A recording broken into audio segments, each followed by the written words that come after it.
The alarm clock screamed at 4:47 a.m. 3 minutes before it was supposed to. Sarah Mitchell's hand shot out from under the thin blanket and slammed it silent. Her body ached in that deep, bone-tired way that comes from working 2 jobs and sleeping 4 hours. The night shift at Mercy General Hospital had ended at 3 a.m. She'd taken the last bus home, walked 3 blocks in the dark because the street light on Maple was out again, and collapsed into bed at 3:40 a.m. Now it was Saturday morning, her one day off from the diner, her one morning in 7 that she didn't have to be anywhere. Except she did, because today was Emma's day. Sarah pulled herself upright, every muscle protesting. The apartment was cold. The heat had been shut off twice this month because she'd paid the electric bill instead. She wrapped a robe around her shoulders and padded barefoot across the worn carpet to the second bedroom, Emma's room. The door was painted yellow. Sarah had done it herself 3 years ago when Emma asked if butterflies lived in yellow houses. The paint was chipping now, but Sarah hadn't had time to fix it. She pushed the door open quietly. Emma was still asleep, 5 years old. Blonde curls spread across a pillow that had seen better days. One small hand curled under her chin. The other clutched a stuffed rabbit that was missing an ear. Her face in sleep was perfect, peaceful, unmarked by the world that had been so unkind to her little body. Sarah stood in the doorway and watched her daughter breathe. Emma Grace Mitchell had been born on a Tuesday in March during a snowstorm that shut down half of Nashville. The doctors knew something was wrong before she even took her first breath. The ultrasounds had shown it, a congenital deformity of the right leg. Tibial hemimelia, they called it. The tibia, the main bone in the lower leg, had never fully formed. The doctors said she'd never walk without assistance. Sarah said they were wrong. Emma's father said he couldn't handle it. His name was Ryan Cooper. He'd been Sarah's boyfriend for 2 years. They'd talked about marriage, about a house with a yard and a dog and weekend barbecues. Then the ultrasound technician went quiet and called in a specialist, and Ryan sat in that hospital room and listened to words like disability and lifelong care and significant medical expenses. He left 3 days before Emma was born. Sarah never heard from him again. No child support, no birthday cards, no apologies. Just a text message that said, "I can't do this, I'm sorry." 5 years later, Sarah still had that text saved in her phone. She didn't know why. Maybe as a reminder, maybe as fuel. Maybe because some part of her needed to remember that the world could be that cruel, so she'd never be surprised by it again. She walked into Emma's room and sat gently on the edge of the bed. "Baby," she whispered, brushing a curl from Emma's forehead. "Time to wake up." Emma's eyes fluttered open, blue, so blue they looked like pieces of summer sky. "Mama." Her voice was thick with sleep. "Good morning, sunshine." Emma smiled. That smile, the one that started somewhere deep in her belly and pushed its way up until her whole face glowed. The smile that made Sarah believe in God even when she was angry at him. "Is today the pancake day?" Emma asked. Sarah's chest tightened. She'd promised Emma a month ago, one special Saturday, pancakes at Dawson's Diner, the place with the red booths and the jukebox that played Elvis, the place where other families went on Saturday mornings to eat and laugh and be normal. Sarah had $47 in her wallet. That was it. $47 until her next paycheck, which was 5 days away. Rent was paid. Electric was paid. But groceries were thin. The refrigerator held half a gallon of milk, 3 eggs, and a block of cheese that was starting to mold. $47. Pancakes would cost 12, maybe 15 with tip. That left $32 for 5 days. Sarah looked at her daughter's face, at the hope in those blue eyes, at the way Emma's fingers gripped the bed sheet in anticipation. "Yes, baby," Sarah said. "Today's the pancake day." Emma squealed and threw her arms around Sarah's neck. An hour later, they stood at the bus stop on the corner of 5th and Brennan.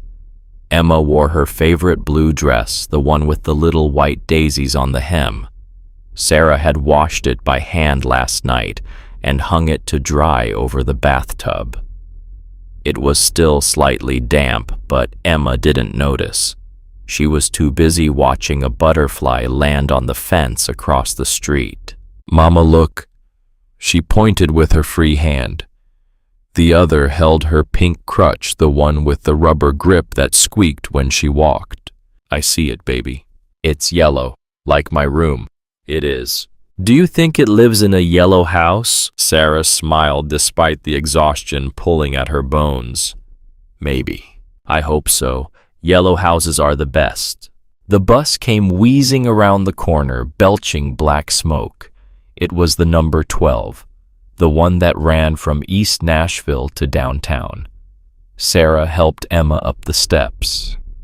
Emma's right leg, the one that ended in a brace and a specially built shoe, dragged slightly.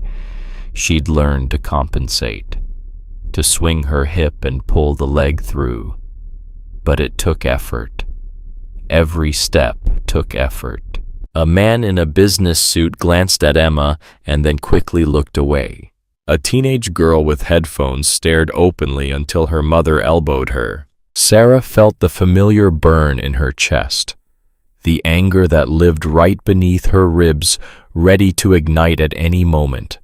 She wanted to scream at these people, to make them look, to make them see that her daughter was a human being, not a spectacle. But she didn't. She just guided Emma to a seat by the window and sat down beside her. Emma pressed her nose against the glass and watched the world go by. Dawson's Diner sat on the corner of Main Street and Harper Avenue. It had been there for 43 years. The sign out front was faded. The paint on the building was peeling. But inside it smelled like coffee and bacon and cinnamon rolls. It smelled like Saturday mornings were supposed to smell. Sarah pushed through the door at 8:17 a.m. The bell above the door jingled. Emma hobbled in behind her, one hand gripping her crutch, the other reaching for her mother's fingers. The diner was half full. Regulars mostly. Old men who came in for coffee and complained about the government. Young couples trying to cure hangovers with greasy food. A family with 3 kids who were throwing hash browns at each other while their mother scrolled through her phone. Behind the counter stood Ruth Morrison, 65 years old, silver hair pulled back in a bun, apron stained with 23 years of coffee spills and pie filling. She'd worked at Dawson's longer than most of the town's residents had been alive. She knew every regular by name, every stranger by the look in their eyes. When she saw Emma struggling through the door, something in Ruth's chest shifted. She'd seen a lot of children come through this diner. Loud ones, messy ones, ones who threw tantrums and knocked over syrup dispensers. But this little girl with the blonde curls and the pink crutch and the smile that could light up a room, this one was different. Ruth grabbed 2 menus and came around the counter. "Well, good morning," she said, her voice warm as the coffee in the pot. "Aren't you just about the prettiest thing that's walked through that door all week?" Emma's smile got bigger. "We're getting pancakes," she announced. "Is that so?" Ruth winked at Sarah. "Then I better put you in the best booth in the house." She led them to a corner booth by the window. The vinyl was cracked but clean. The table was small but sturdy. Sunlight streamed through the glass, warm and golden. Emma slid onto the seat and propped her crutch against the table. She immediately reached into her little backpack and pulled out a piece of paper and a box of crayons. "What are you drawing today?" Sarah asked.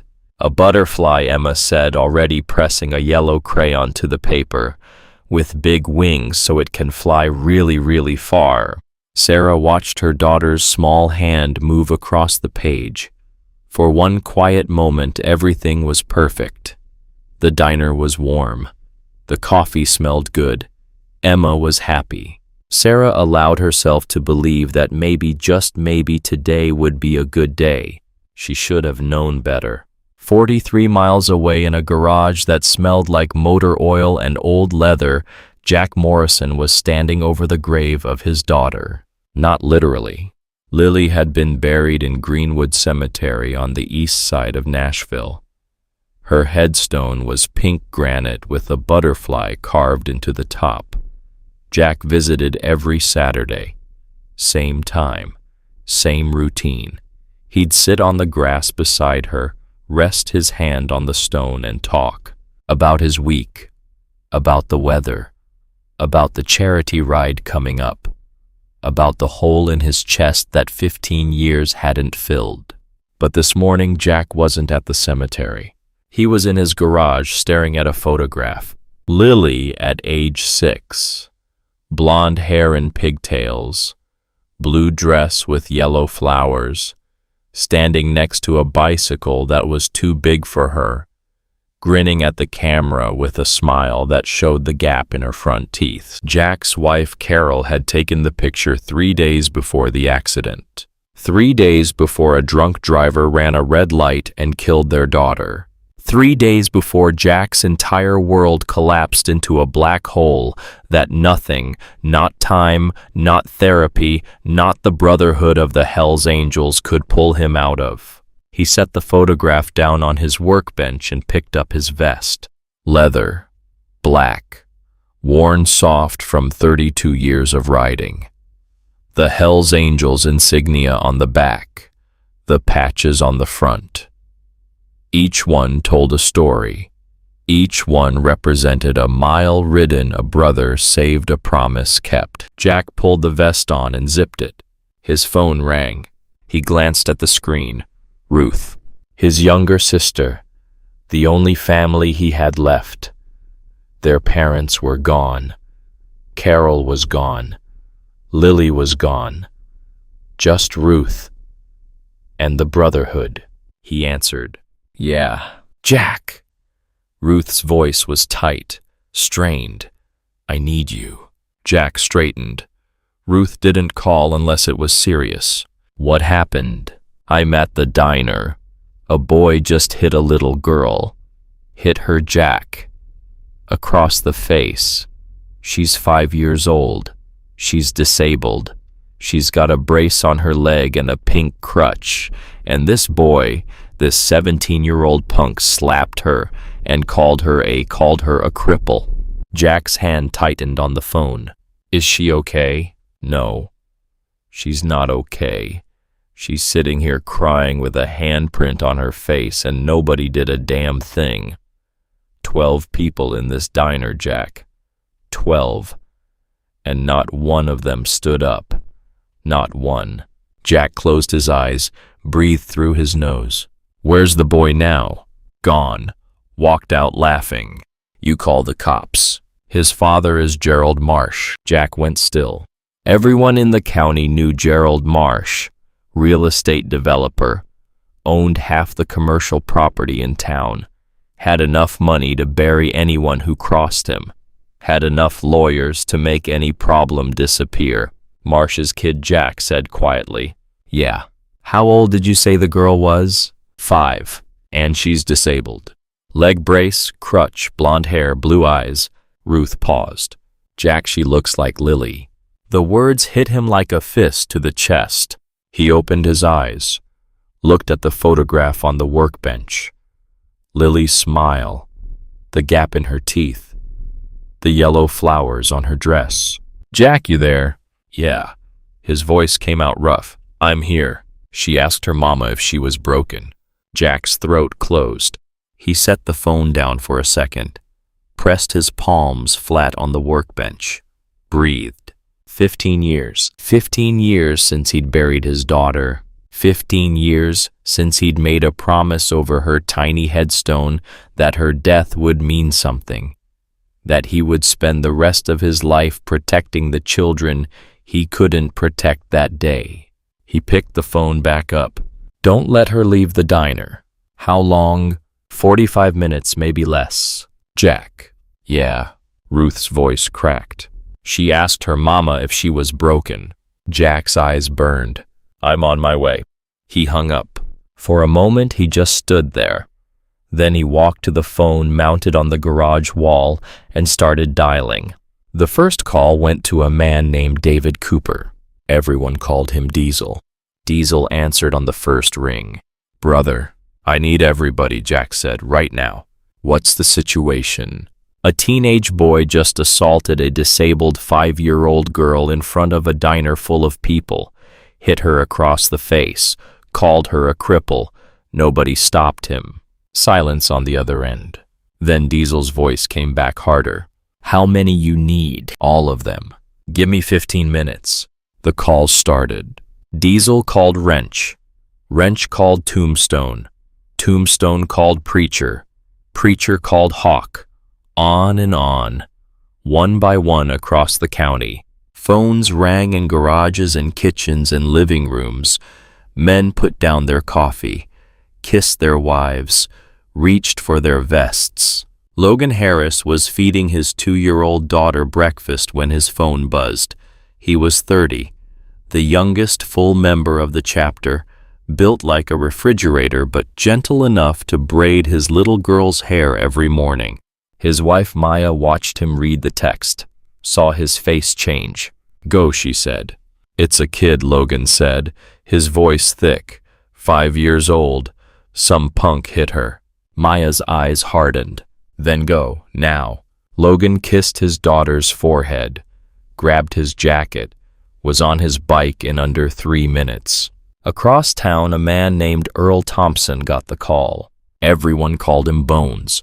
He was 62, retired iron worker, grandfather of 4. He was sitting on his porch when Diesel's voice came through the phone. Bones listened without speaking.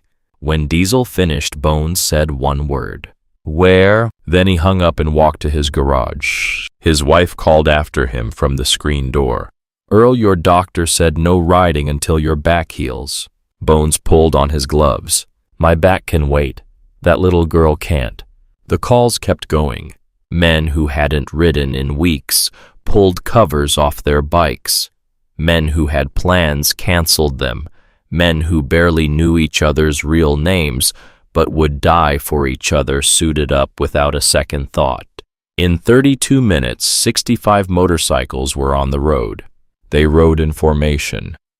A river of chrome and leather cutting through the gray November morning. The sky threatened rain. The air was cold, but the engines were warm, and the purpose was clear. Big Jack Morrison rode at the front. His silver beard caught the wind. His eyes were locked on the road ahead. His hands gripped the handlebars so tight his knuckles went white. Behind him, 64 men who had answered a simple call. A child was hurt, and no one helped her. That was enough. That was always enough. They didn't speak. The engine spoke for them.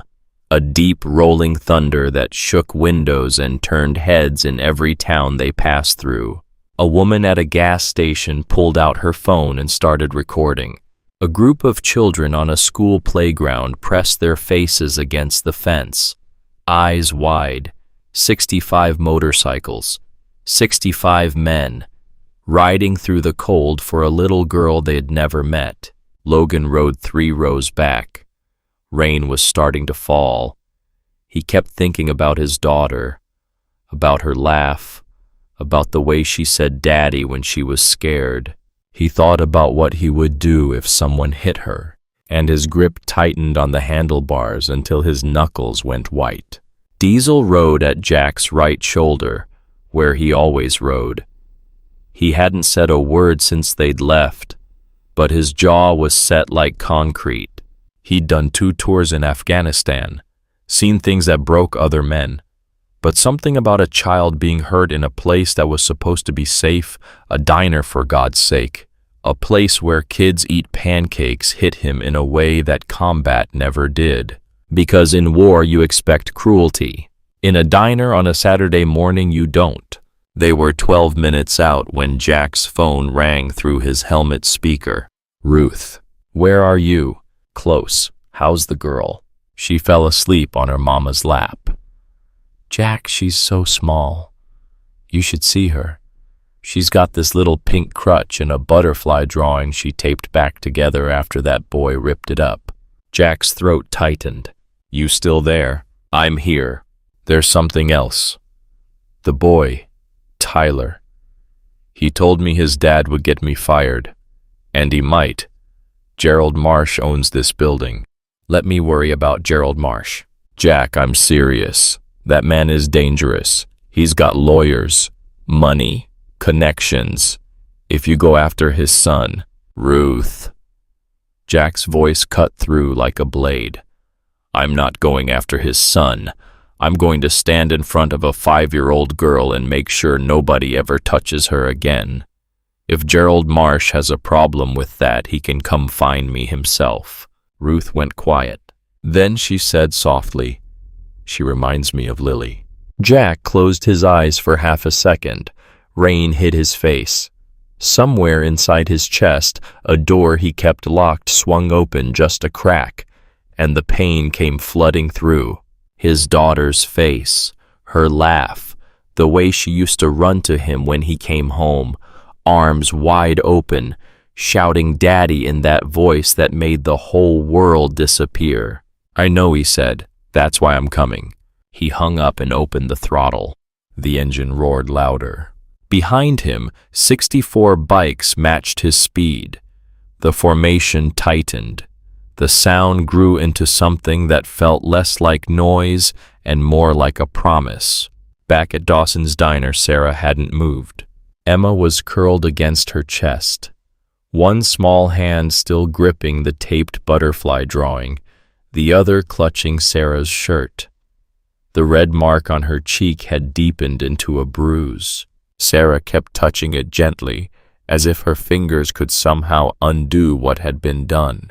Ruth brought her a cup of coffee. Sarah shook her head. "I can't." "Drink it," Ruth said. "You need to be steady for what's coming." Sarah looked at her. "What do you mean, what's coming?" Ruth sat down across from her. "My brother is bringing his club, the Hells Angels. They're on their way." Sarah's face went pale. "How many?" "All of them." "Ruth, I don't want trouble. I just want to take Emma home and..." "Sarah." Ruth reached across the table and took her hand. "These men aren't coming to start trouble. They're coming because a child was hurt. And that's something they don't tolerate. Not ever." Sarah looked down at Emma's sleeping face. "She's going to be scared. All those big men on motorcycles, she'll be terrified." Ruth shook her head. "Trust me. When Jack walks through that door, you'll understand." The diner had emptied out. Most of the morning customers had left, some quickly, some with their heads down. The shame of what they'd witnessed, what they hadn't done, followed them out like a shadow. Only 3 people remained besides Sarah and Emma. Walter Green, 81 years old. He'd been coming to Dawson's every Saturday for 11 years. He sat in his usual booth, hands folded on the table, head down. Abby Reynolds, 26, worked at the library. She'd been crying quietly in her booth since the incident. Her phone was in her hand, recording app still open. And Miguel Reyes, the cook. He'd finally come out of the kitchen, standing by the counter with his arms crossed and his eyes red. "I should have come out sooner," Miguel said to Ruth. "I heard what was happening and I froze. I just froze." Ruth put a hand on his shoulder. "You're here now." "That's not enough," Miguel said, his voice cracking. That little girl was getting hit, and I was standing behind a kitchen door. The guilt in the diner was thick enough to choke on. Every person who had been there carried a piece of it. Walter, who had gripped his table but never stood up. The young couple who had stared at their phones. The man who had put money on his table and walked out. They all knew. They all felt it. The weight of watching and doing nothing. Then Emma stirred. She opened her eyes slowly, blinking, disoriented. For a moment she didn't remember. Then it came back. The boys, the laughter, the slap, and her face crumpled. "Mama, I'm here, baby. I'm right here. Can we go home?" "Soon, sweetheart, soon." Emma pressed closer to her mother. "I don't want to come here anymore. I don't want to go anywhere anymore." Sarah's heart fractured along a fault line she didn't know existed. Her daughter, her brave, stubborn, butterfly-drawing daughter, was retreating from the world. At 5 years old, because of one cruel boy in a room full of silent adults. Ruth heard it from behind the counter. She closed her eyes, steadied herself against the edge of the sink. Then she felt it before she heard it. A vibration, low and deep, coming up through the floor, through the walls, through the coffee cups rattling softly on their saucers. It grew steadily, like distant thunder rolling closer. The windows began to hum. The sugar shakers on the table started to tremble. Miguel looked up. "What the hell is that?" Walter set down his coffee cup. "Engines," he said. Ruth straightened up, wiped her hands on her apron, took a deep breath. "They're here." Sarah felt it too. The vibration moved through the booth, through her body, through Emma, who lifted her head from her mother's chest and looked toward the window with wide eyes. "Mama, what's that sound?" "I don't know, baby." But Ruth knew. She walked to the window and looked out.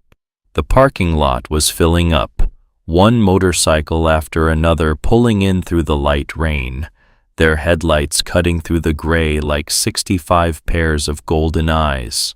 The riders were big. Leather vests dark with rain, boots heavy, faces hard.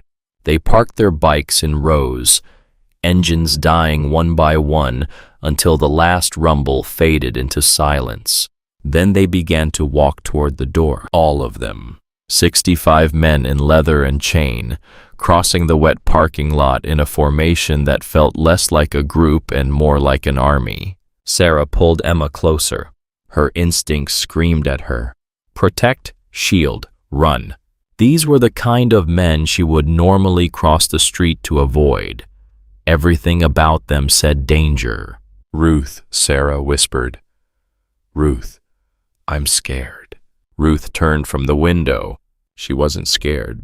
Her eyes were glistening, but she wasn't scared. "Don't be," she said. "That's my brother out front, and he's here for Emma." The door opened. The bell jingled, but nobody heard it over the sound of boots. Big Jack Morrison walked in first. He filled the doorway, 6'3", 240 pounds, silver beard dripping with rain, tattoos running from his knuckles to his neck. Behind him, Diesel, then Logan, then Wrench, Tombstone, Preacher, Hawk, Bones, on and on, filing in one after another, filling the diner like a tide of leather and iron. The diner couldn't hold all 65. About 30 came inside. The rest stood outside in the rain, arms crossed, silent, watching the road, watching for Tyler, watching for Gerald Marsh, watching for anything or anyone who might try to hurt that little girl again. Jack's eyes found Ruth first. He walked to her and pulled her into a hug that lifted her off the ground. "I'm fine," Ruth said. "It's not me you need to worry about." Jack set her down and turned. His eyes swept the diner until they found the booth by the window. Sarah sat rigid, arms wrapped around Emma, eyes wide with fear. And Emma, small, blonde, trembling, peeked out from behind her mother's arm and stared at the wall of bikers with an expression that was half terror, half wonder. Jack's chest tightened. The blonde curls, the blue eyes, the tiny pink crutch leaning against the table. For one terrible, beautiful moment, he saw Lily. Not the Lily in the photographs, frozen forever at 6 years old, but Lily alive, sitting in a diner booth, scared and small, and needing someone to tell her she was going to be okay. He took a breath. Then he walked toward the booth, slowly, deliberately, making sure his boots didn't stomp, making sure his body language said safe, not threat. The other bikers stayed back. They understood. This was Jack's moment. He stopped 3 feet from the table. Sarah's grip on Emma tightened. Jack saw it and didn't come any closer. "Ma'am," he said softly, "my name is Jack. Ruth is my sister. She called me. I know you're scared right now, and I know we probably look like the last people in the world you want around your daughter, but I promise you, I swear on everything I love, we are not here to cause trouble. We are here because a child was hurt, and where we come from, that's something you don't ignore." Sarah studied his face. She was looking for the lie, the angle, the catch. She'd learned the hard way that people who offered help usually wanted something in return. But Jack's eyes held nothing but pain. Old pain. The kind that never fully heals. "Your sister told me about your daughter," Sarah whispered. "I'm sorry." Jack's jaw tightened. He nodded once. "Her name was Lily. She'd be 21 this year." He paused. "She looked a lot like your girl." Emma was watching him. She'd stopped hiding behind Sarah's arm. Her blue eyes were locked on Jack's face, studying him the way children study everything, with total unfiltered attention. Jack crouched down. His knees protested 60 years of hard living, but he got himself low enough that his eyes were level with Emma's. He didn't reach for her. He didn't crowd her. He just knelt there, a massive man making himself small for a little girl. "Hey there," he said, his voice so gentle it barely sounded like the same person. "I heard you like butterflies." Emma blinked. She looked down at the taped drawing still clutched in her hand. Then she looked back at Jack. She nodded. "Can I see?" Emma hesitated. She looked at Sarah. Sarah was watching Jack's face like a hawk watching a field, reading every micro-expression, every tiny movement. Something in his eyes, that old deep pain, made her nod slightly. Emma held out the drawing, carefully, like it was made of glass. Jack took it with both hands. He looked at the butterfly. Yellow wings. A crooked smile drawn in crayon. A tape line running through the middle where it had been torn and put back together. He stared at it for a long time. Longer than made sense for a crayon drawing on notebook paper. "You know what I see," he said finally. Emma shook her head. "I see a butterfly that got hurt. Somebody tried to break it. But look, it's still here. It's still got its wings. It's still got its smile." He handed it back to her. "That's one tough butterfly." Emma took the drawing and held it against her chest. Her lip was trembling, but she wasn't crying. She was looking at Jack with an expression that no 5-year-old should ever have to wear. The desperate, searching look of a child trying to decide if it's safe to trust again. "Those boys said I was broken," she whispered. Jack's face didn't change, but something behind his eyes shifted. Something dark and fierce that he kept carefully hidden from the child in front of him. "Can I tell you a secret?" he said. Emma nodded. Jack leaned in slightly. "I've got 64 brothers standing in this room and outside in that parking lot right now. Big tough guys. Guys with tattoos and loud motorcycles and leather jackets. You want to know something about them? What? Every single one of them has been called broken at some point in their life. Every single one. And you know what they did?" Emma shook her head. They kept going. They got up. They rode on. Jack's voice dropped to barely a whisper. That's what strong people do, sweetheart. They don't stop, no matter what anybody calls them. Emma looked past Jack at the bikers filling the diner. Diesel, arms crossed, face like granite, but his eyes soft as he looked at her. Logan, who had tears on his cheeks and wasn't bothering to hide them. Bones, 62 years old, leaning on the counter with hands that had built bridges and held grandchildren. Preacher, a former pastor, lips moving silently in what might have been a prayer. 65 men, all of them looking at her.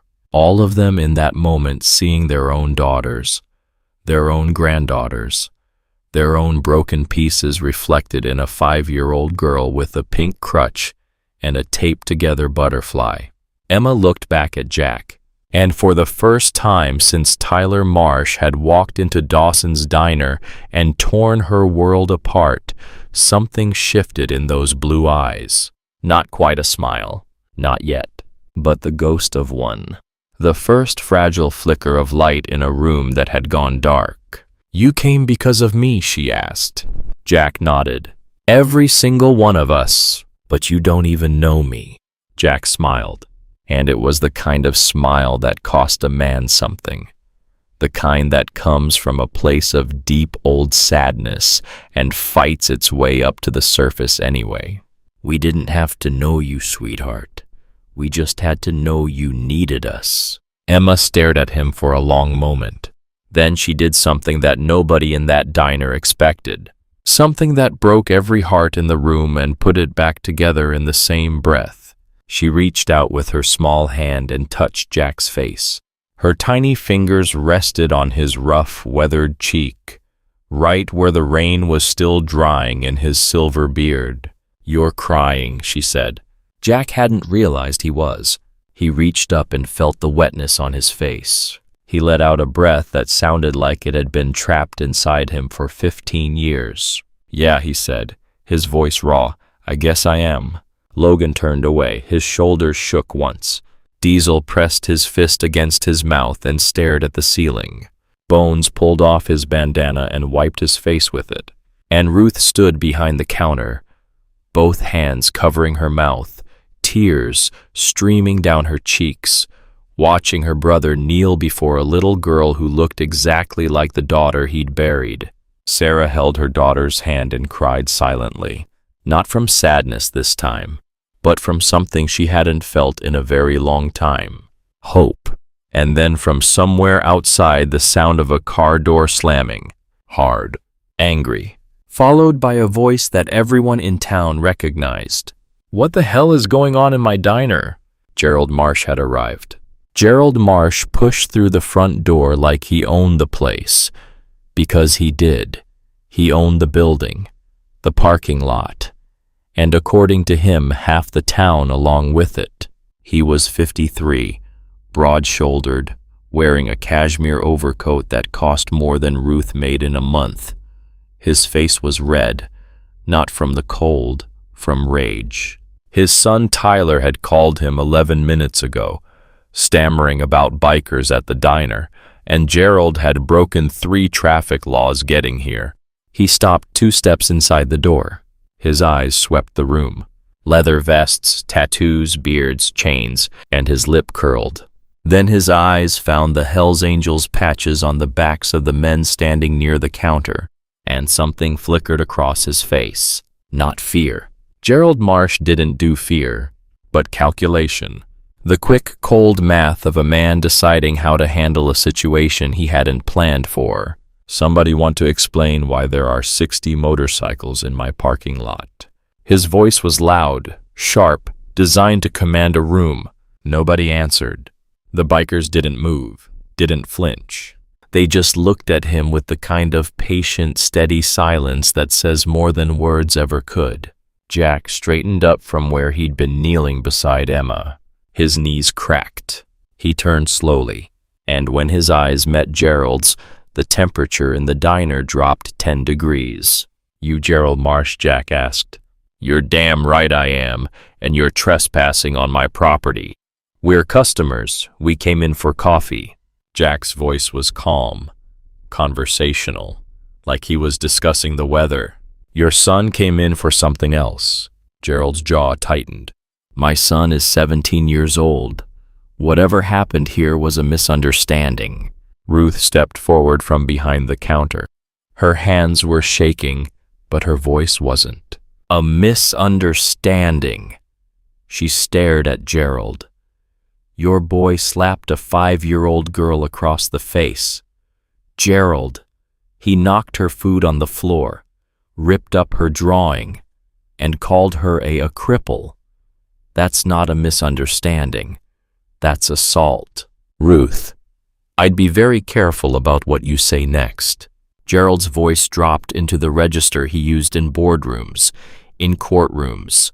Low, controlled, threatening. You work in my building. You serve coffee in my building. One phone call and this diner is closed by Monday. Ruth flinched. She couldn't help it. The threat was real. Gerald had done it before. Shut down a barber shop whose owner complained about noise from Marsh's construction crew, evicted a family who couldn't pay rent after Gerald raised it 300% overnight. The man wielded money like a weapon, and he never missed. But before Ruth could respond, Jack spoke. You just threatened a 65-year-old woman for telling the truth about what your son did to a child. Jack took one step toward Gerald. Just one. In front of 65 witnesses, Gerald held his ground, but his eyes darted to the bikers flanking the room. Diesel stood by the door, arms crossed, his body blocking the exit. Logan was by the window. Wrench and Tombstone were at the counter. Preacher stood near the jukebox, and outside through the rain-streaked glass, 35 more men stood beside their bikes, watching. Is that supposed to intimidate me? Gerald said, forcing a smile that didn't reach his eyes. I don't need to intimidate you, Jack said. Your son already did that to a 5-year-old girl. I'm just here to talk. Talk. Gerald laughed. Fine, let's talk. My son is a minor. Whatever he did or didn't do, it's a juvenile matter. You want to press charges? Go ahead. My lawyers will have it dismissed before lunch, and then I'll sue every single one of you for harassment, intimidation, and trespassing. Sarah had been silent through all of this, holding Emma tight against her chest. But when Gerald said whatever he did or didn't do, something inside her snapped. He hit my daughter. Her voice cut through the diner like broken glass. Gerald turned to look at her for the first time. He saw a young woman with red eyes and messy hair, holding a small child with a leg brace. He dismissed her in half a second. Ma'am, kid's roughhouse. It happens. I'm sorry if your daughter got her feelings hurt, but he didn't hurt her feelings. Sarah's voice rose, not shouting, something worse. The cold, trembling fury of a mother who has nothing left to lose. He hit her, open hand, across the face. She's 5 years old and she has a bruise on her cheek from your son's hand. Look at her. She turned Emma slightly so the bruise was visible. The reddish-purple mark stood out against Emma's pale skin like a stain that wouldn't wash out. Look at her. Sarah's voice cracked. Gerald looked, for exactly 2 seconds. Then he turned back to Jack. I'll write a check. Whatever her medical bills are, we can settle this right now. The silence that followed was volcanic. Logan's hands clenched into fists at his sides. Diesel's jaw muscle twitched. Bones pushed off the counter and took a step forward before Preacher put a hand on his arm and held him back. Jack tilted his head. You want to write a check. That's how adults handle things.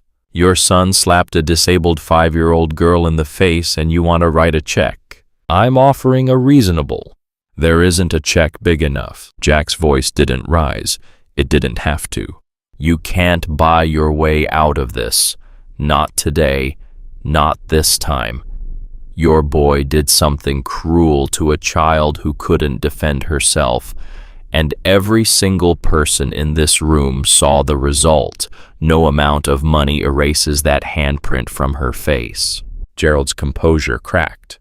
Just for a second, a flash of something, not guilt, not remorse, but the rattled fury of a man who's used to controlling every room he enters, and suddenly can't. "So what do you want?" Gerald snapped. "I want your son to walk through that door, look that little girl in the eye, and apologize." "Fine, I'll have him write a letter." "Not a letter. In person. Here, now." Gerald shook his head. "I'm not dragging my son in here to be humiliated in front of a bunch of—" He stopped himself, but the word hung in the air like smoke. A bunch of what Diesel spoke for the first time. His voice was quiet, but it carried the weight of a man who'd spent 4 years in combat zones and came home with shrapnel in his hip and nightmares he still couldn't shake. "Go ahead, finish that sentence." Gerald straightened his coat. "This is ridiculous. I'm calling my lawyer." He pulled out his phone. His hand was steady, practiced. He'd made this move 100 times. The power play, the legal threat, the implicit message that he was above consequence. He started dialing. Jack didn't move. He just watched. Then he said calmly, "While you're at it, you might want to call a PR firm too." Gerald paused. "Excuse me, see that woman in the corner?" Jack nodded toward Abby, the young library worker who'd been sitting in her booth crying since the incident. She had her phone out. It was pointed at Gerald. "She's been recording since you walked in, and my guess is a man who just offered to write a check to make a child abuse case disappear isn't going to look great on the evening news." Gerald's face went white. He turned to Abby. "Put that phone down." Abby didn't move. Her hands were shaking, but she held the phone steady. "No," I said, "put it down, now." "You don't get to tell her what to do," Ruth said from behind the counter. Her voice was steady now, stronger than it had been all day. "You don't get to tell any of us what to do, not anymore." Gerald looked around the diner, at Ruth, who'd served him coffee for 20 years and never once talked back, at Miguel the cook, who stood with his arms crossed and his chin up, at Walter the old regular who had sat in silence during the assault but was now standing, actually standing for the first time, his hands gripping the back of his chair. "You all want to make an enemy of me." Gerald's voice was quieter now. "Dangerous. Fine. But remember who keeps this town running." "You keep this town scared," Walter said. His voice was rusty, like a door opening for the first time in years. "There's a difference." The words landed like a hammer. Gerald stared at the old man. Walter stared back. 81 years old, bad hip, trembling hands, but his eyes were clear and hard as stone. "I sat in that booth and watched your boy hit that child," Walter continued, "and I didn't do nothing. That's on me. That's my shame, and I'll carry it to my grave. But I'll be damned if I sit here and watch you try to buy your way out of what he did." The diner was dead silent. Then Miguel spoke. "I was in the kitchen. I heard her crying and I didn't come out. I was afraid of losing my job." He looked at Gerald. "Because of you. Because everyone in this town is afraid of you. But that girl is 5 years old, man. 5. What kind of people are we if we can't stand up for a 5-year-old kid?" Something was shifting, something tectonic. The fear that Gerald Marsh had cultivated for decades was cracking, and through the cracks, something else was pushing up. Not anger, courage. The slow, painful, overdue courage of people who had been silent too long. Gerald felt it. He could feel the room turning against him like a tide, and for the first time in a very long time, he didn't know what to do. "Call your son," Jack said again. Not a request this time. A statement. Gerald stared at him. 10 seconds. 20. The longest silence of his life. Then he pulled out his phone and dialed. "Tyler, get down to the diner, now." A pause. "I don't care if you're scared. Get down here." He hung up and slid the phone back into his pocket. His face was a mask, but his hands were trembling. Not with rage anymore. Something else. Something he hadn't felt since he was a boy and his own father caught him in a lie. The hot, squirming discomfort of being exposed. They waited. The rain kept falling. Nobody spoke. Emma had been watching the whole exchange from Sarah's arms, her blue eyes taking in everything with the terrifying clarity that children have. She didn't understand all the words, but she understood the feelings. She understood that the man in the nice coat was the father of the boy who hit her. She understood that Jack was standing between them. She understood that something important was happening. "Mama," she whispered, "is that man angry at me?" Sarah pressed her lips to Emma's forehead. "No, baby, he's not angry at you." "Then why does he look so mean?" Sarah didn't have an answer, but Jack heard it. He turned slightly, just enough to catch Emma's eye, and gave her a small nod. "A promise. I'm right here. You're safe." 7 minutes later, the door opened. Tyler walked in. Alone. No friends this time, no swagger, no smirk. He looked like a different person from the boy who had strutted through this same door 3 hours ago and slapped a little girl. His face was blotchy, his eyes were puffy and red. He'd been crying. He stopped just inside the door and saw the bikers. All of them, surrounding every table, lining the walls, filling the room with a presence that was impossible to ignore. His breath caught, his legs locked. "Tyler," Gerald said sharply. "Get over here." Tyler walked to his father on legs that barely held him. He kept his eyes on the floor. He couldn't look at anyone, not the bikers, not Ruth, not Sarah, and especially not the little girl in the booth by the window. Jack turned to face him. He didn't move toward Tyler. Didn't need to. His presence alone was enough to make the boy shrink. "You know why you're here," Jack said. Tyler nodded without looking up. "Look at me." Tyler raised his eyes. They were filled with the kind of fear that strips away everything: pride, arrogance, bravado, and leaves nothing but the raw, exposed core of a person. In that moment, Tyler Marsh wasn't a bully. He was a scared 17-year-old standing in front of a man who saw right through him. "What's your name?" Jack asked. "Tyler." Barely a whisper. "Tyler, I'm going to ask you some questions, and I need you to answer them honestly. Can you do that?" Tyler nodded. "This morning you came into this diner. You saw a little girl sitting alone. She was eating pancakes and drawing butterflies. She has a leg brace and a crutch because she was born with a disability she didn't choose and can't control. What did you do to her?" Tyler's chin trembled. I made fun of her." "What else?" "I knocked her plate off the table." "What else?" Tyler's face crumbled. "I ripped her drawing." "What else, Tyler?" A sob escaped from the boy's chest, raw, ugly, the sound of something breaking that had needed to break for a long time. "I hit her. I slapped her." "A 5-year-old girl," Jack said. "You slapped a 5-year-old girl with a disability?" "Yes, sir." "Why?" The question hung in the air. Tyler opened his mouth, but nothing came out. Because there was no answer. There was no reason. There was no justification that could turn what he did into something that made sense. "I don't know," Tyler choked. "I don't know why I did it."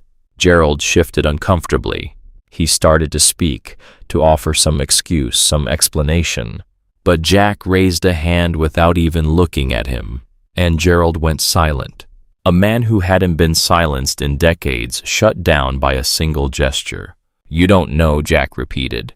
"Let me tell you something, Tyler. I had a daughter once. Her name was Lily.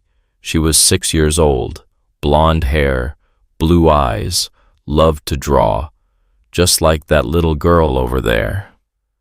One afternoon she was walking home from school, and a man in a pickup truck ran a red light and killed her. Just like that. Gone." Tyler's eyes widened. The tears kept coming. I would give everything I have, every single thing, to hear my daughter's voice one more time, to see her draw one more picture, to watch her eat pancakes and get whipped cream on her nose. Jack's voice broke for the first time. He stopped, took a breath, steadied himself. And you walked into this diner and hit a little girl who has every single thing I lost. You hit her because you could, because she was small, because she was different, because nobody was going to stop you. Tyler was shaking, full body tremors, snot running down his face. His armor was gone. Every layer of it. The rich kid confidence, the bully sneer, the father's protection, stripped away, leaving nothing but a boy who suddenly understood the magnitude of what he'd done. "I'm sorry," Tyler gasped. "I'm so sorry." "Don't say it to me," Jack said. He stepped aside and pointed to the booth where Emma sat in her mother's arms, watching with those enormous blue eyes. "Say it to her." Tyler looked at Emma, and something in his face collapsed completely, because from across the room he could see the bruise on her cheek, his handprint on a 5-year-old's face, the evidence of what he was stamped in purple and red on the skin of a child. He walked toward her. Each step felt like a mile. Sarah's grip on Emma tightened. Every biker in the room tracked his movement. Logan shifted his weight, ready to move if needed. Diesel uncrossed his arms and let them hang at his sides. Tyler stopped in front of the booth. He looked at Emma. She looked back at him. No fear in her eyes now, not hate either.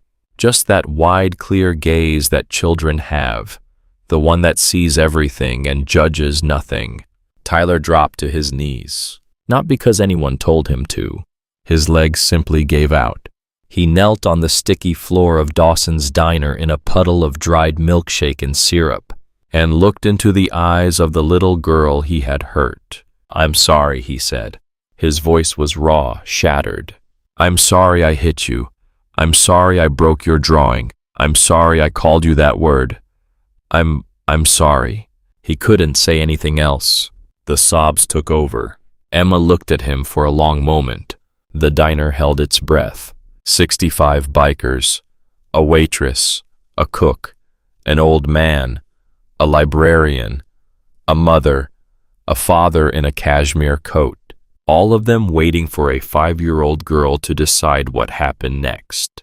Emma reached under the table and picked up her butterfly drawing, the one with the tape running through the middle. She held it out to Tyler. "It's okay," she said softly. "See, I fixed it. It's still a butterfly." Tyler took the drawing with shaking hands. He looked at it, the yellow wings, the crooked crayon smile, the tape line where it had been torn and put back together, and he broke completely. A sound came out of him that nobody in that diner had ever heard from a 17-year-old boy. The sound of a wall coming down. The sound of a heart being cracked open by a kindness it didn't deserve. "I don't deserve this," Tyler whispered. "That's the point, son," Jack said quietly from behind him. "Grace isn't something you deserve. It's something you receive. And what you do with it is what defines you." Gerald Marsh stood alone by the door. He hadn't moved. His cashmere coat suddenly felt ridiculous. His lawyers, his money, his power. All of it felt like paper walls in a room full of steel and truth. He watched his son kneeling on a dirty floor, crying, holding a taped-together butterfly drawing, being forgiven by the child he had hurt. And for the first time in Gerald Marsh's adult life, he felt something he'd spent decades building walls against. Shame. Real shame. The kind that money can't fix. The kind that lawyers can't argue away. The kind that starts in the gut and spreads to the chest and rises to the throat until it's hard to breathe. He thought about Tyler. Not the Tyler in this diner, but the Tyler who was 7 and used to draw pictures at the kitchen table. The Tyler who cried when his goldfish died. The Tyler who asked Daddy, "Will you play with me?" and was told, "Not now, I'm busy." Every time, every single time. Gerald Marsh hadn't raised a bully. He'd built one, brick by brick, absence by absence, check by check. Every time he replaced his presence with money, every time he taught Tyler that power mattered more than people, every time he showed his son that the world was something to be owned rather than lived in, he laid another brick in the wall that turned a sweet boy into someone who could slap a 5-year-old girl and laugh about it. His knees felt weak. He put a hand on the nearest table to steady himself. Tyler was still on the floor, still holding the butterfly drawing, when he looked up at Emma one more time. "Can I ask you something?" Emma nodded. "What's your name?" "Emma." Tyler's voice cracked. "I'll never forget your name. I promise. And I'll never forget what you just did." Emma tilted her head. "What did I do?" "You forgave me, even though I didn't deserve it." Tyler wiped his face with the back of his hand. Nobody's ever done that before. Something in those words made Sarah cry, not for herself, for Tyler, because she heard the truth in it. A 17-year-old boy who had never been truly forgiven for anything, because he'd never been held accountable for anything. His father's money had always made the consequences disappear before they could teach him anything. And now on his knees in a diner, a 5-year-old girl had done what Gerald Marsh's money never could. She'd made his son feel something real. Jack watched it all. He let the moment breathe. Then he turned to Gerald, who was still gripping the table by the door, his face gray, his eyes wet. "Mr. Marsh," Jack said, not angry now, something deeper than anger. "Your son isn't a bad kid. He did a bad thing. There's a difference, but that difference only matters if somebody teaches him. And from what I've seen today, he hasn't had much teaching." Gerald opened his mouth, closed it, opened it again. First, he couldn't find the words. For a man who'd built an empire on words, contracts, negotiations, threats, promises, he suddenly had none. "Your son is on his knees in front of a little girl asking for forgiveness," Jack continued. "Maybe you should be asking yourself why he turned out the way he did, and maybe, just maybe, you should start fixing that before you try to fix anything else." Gerald looked at Tyler, still on the floor, still holding the drawing. The boy looked up at his father, and in that look was everything that had gone unspoken between them for 17 years.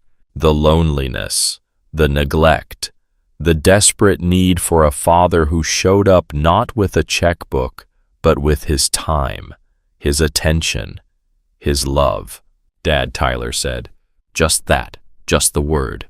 But the way he said it carried the weight of every empty chair at every school play, every unanswered call, every birthday dinner where Gerald was closing a deal instead of blowing out candles with his son. Gerald Marsh did something he hadn't done in front of another person since his own mother died.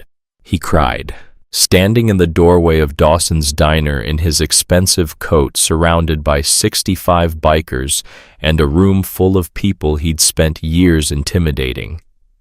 Gerald Marsh put his hand over his face and wept. Tyler got up from the floor.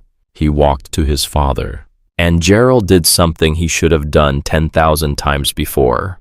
He pulled his son into his arms and held him. "I'm sorry," Gerald whispered into Tyler's hair. "I'm sorry, son." They stood there, father and son, clinging to each other in a way they hadn't since Tyler was small enough to carry. The room watched. Nobody interrupted. Some things are too sacred to rush. Logan wiped his eyes with the heel of his palm.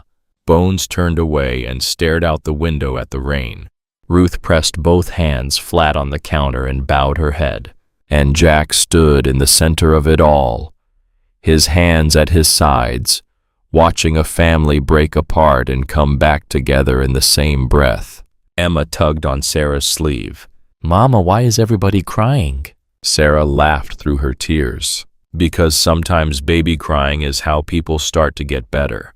Emma thought about this for a moment. Then she looked at her taped butterfly drawing and said very seriously, "Like my butterfly." Sarah kissed the top of her daughter's head and held her so tight the whole world could have fallen away and she wouldn't have noticed. "Yeah, baby, exactly like your butterfly." Gerald eventually pulled back from Tyler. He wiped his face with his hand, not bothering to hide it. He looked at Jack, not with hostility, not with fear, with something that might have been the first honest expression Gerald Marsh had worn in 20 years. "I owe you an apology," Gerald said. His voice was hoarse. "I owe everyone in this room an apology, and I owe that little girl more than I know how to give." Jack nodded once. "Then start giving it. Not with money, with action, with change.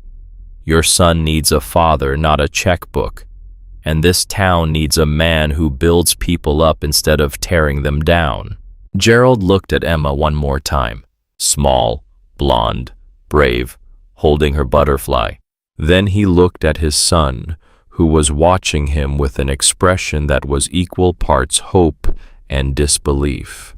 The look of a boy who had stopped expecting anything good from his father a long time ago and was terrified to start again. "I'll do better," Gerald said, to Jack, to Tyler, to the room. "I don't know how yet, but I'll do better." Jack extended his hand. Gerald looked at it. The tattooed knuckles, the calluses, the silver ring on the index finger, and took it. They shook once, firm, a handshake between two men who would never be friends, but had just found the thinnest, most fragile thread of mutual respect. Outside, the rain was stopping. A crack of light split the gray sky, and in Dawson's diner, a 5-year-old girl with a taped-together butterfly had just done what money power lawyers and fear never could. She'd made an entire room remember what it meant to be human. But the story wasn't over yet. 2 days later, Sarah Mitchell received a certified letter from the law firm of Hutchins, Bradshaw and Associates, representing Gerald Marsh. Her hands shook as she opened it. Inside was a lawsuit against Jack Morrison and the Davidson County chapter of the Hells Angels Motorcycle Club. Charges: criminal trespass, intimidation, harassment, intentional infliction of emotional distress. Damages sought $500,000. Sarah's stomach dropped. She called Ruth.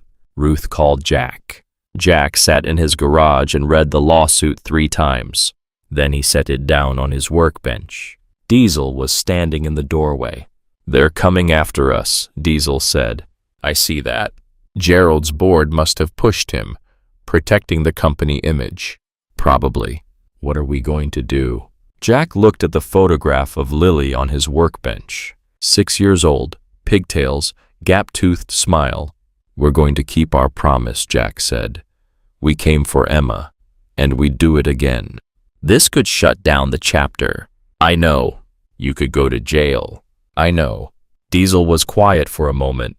Then he said, "You know we're all with you, every single one of us." Jack nodded. "I know." The news broke the next day. Local businessman Gerald Marsh files lawsuit against Motorcycle Club for harassment and intimidation. The story was picked up by 3 local news stations, then the Nashville Tennessean, then a regional cable network. And then Abby Reynolds did something that changed everything. She posted the video, the full unedited video of Gerald Marsh walking into Dawson's diner, threatening Ruth, offering to write a check to make the assault of a 5-year-old girl go away. She posted it to YouTube, Facebook, Twitter, TikTok. Within 6 hours, it had 100,000 views. Within 12 hours, 1 million. Within 24 hours, 5 million. The comments poured in. This man tried to buy his way out of his son assaulting a disabled child. Where are the charges against the boy who hit a 5-year-old? Those bikers are heroes. The phone at Gerald Marsh's office started ringing. Clients canceling contracts. Investors pulling out. Board members demanding an emergency meeting. And then the Today Show called. They wanted to interview Jack Morrison and Emma. Jack said no. She's 5 years old, he told the producer. She's been through enough. But the damage to Gerald Marsh was done. By the end of the week, his company's stock had dropped 18%. 3 board members resigned, and the lawsuit was quietly withdrawn. Gerald's lawyer called Jack personally. My client wishes to settle this matter privately. There's nothing to settle, Jack said. We didn't do anything wrong. Mr. Marsh would like to speak with you in person. They met at Dawson's Diner at noon on a Thursday, just the two of them. Gerald looked like he'd aged 10 years in 1 week. The video destroyed me, Gerald said. The board gave me an ultimatum. Step down or they force me out. Jack said nothing. I deserved it, Gerald continued. All of it. The truth is, I've been a terrible father, a terrible man, and I've been hiding behind money my whole life. He paused. Tyler and I have been going to therapy 3 times a week. We're also volunteering at the Children's Rehab Center downtown, together. That's a start, Jack said. I want to help, Emma, Gerald said. Not with money, not to make this go away, but because she deserves help, and because watching what she did for my son, it changed me. Jack studied his face. What kind of help? I sit on the board at Morrison Medical, the prosthetics company. I can make sure her case gets priority, make sure she gets the best care, no strings, no publicity, just help. Jack was quiet for a long time. Then he said, I'll talk to her mother. Gerald nodded. Thank you. He stood to leave, then stopped. That little girl saved my son's life. You know that, right? If she hadn't forgiven him, if you all hadn't shown up, Tyler would have kept going down that path until it destroyed him. Jack looked up. She saved more than your son. Gerald's eyes filled. I know. He left, and Jack sat alone in the booth, thinking about Lily, about Emma, about the strange, winding path that grace takes through a broken world. 2 weeks later, Sarah Mitchell stood in the waiting room of Dr. Marcus Peterson's clinic, holding Emma's hand, waiting for the moment that would change everything. Dr. Marcus Peterson walked into the waiting room at exactly 10 in the morning. He was tall, thin, gray hair, glasses that sat low on his nose, the kind of face that immediately made children feel safe. Behind him was a woman carrying a case. She set it on the counter. Emma's eyes went wide. You must be Emma, Dr. Peterson said, pulling up a chair and sitting so he was at her eye level. I've heard a lot about you. From Uncle Jack, Emma asked. Dr. Peterson's eyebrows went up. Uncle Jack. Sarah smiled. She's adopted the entire Hells Angels chapter.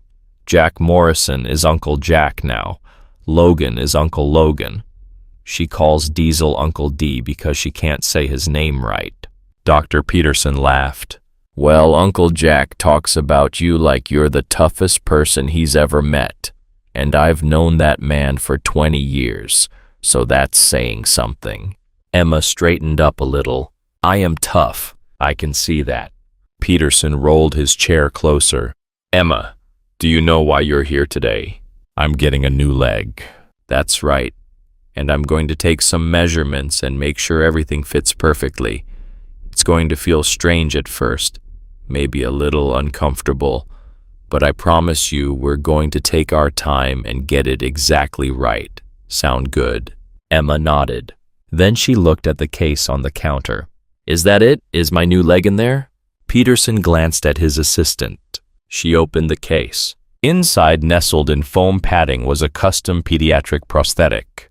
It was smaller than an adult's, designed specifically for a 5-year-old's frame, with a soft socket, a flexible joint, and a lightweight carbon fiber shaft. But that wasn't what made Emma gasp. The prosthetic was painted, not medical beige, not clinical white, butterflies. Dozens of tiny hand-painted butterflies in every color, yellow, blue, purple, orange, cascading down the leg like a garden taking flight. And on the side, engraved in silver script, 3 words, "You are strong." Emma stared at it, her mouth open, her eyes enormous. "Uncle Jack had it custom painted," Peterson said softly. "He said you'd know what the butterflies mean."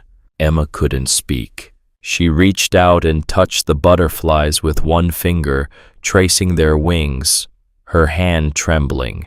Then she looked at Sarah, and her face crumpled. Not with sadness, but with the overwhelming body-shaking force of a child experiencing something so good she doesn't have the emotional vocabulary to process it. "Mama," she whispered, "it has butterflies." Sarah was already crying. She pulled Emma into her arms and held her, rocking her, pressing her face into those blonde curls, unable to say anything, because there were no words big enough for this moment. The fitting took 2 hours.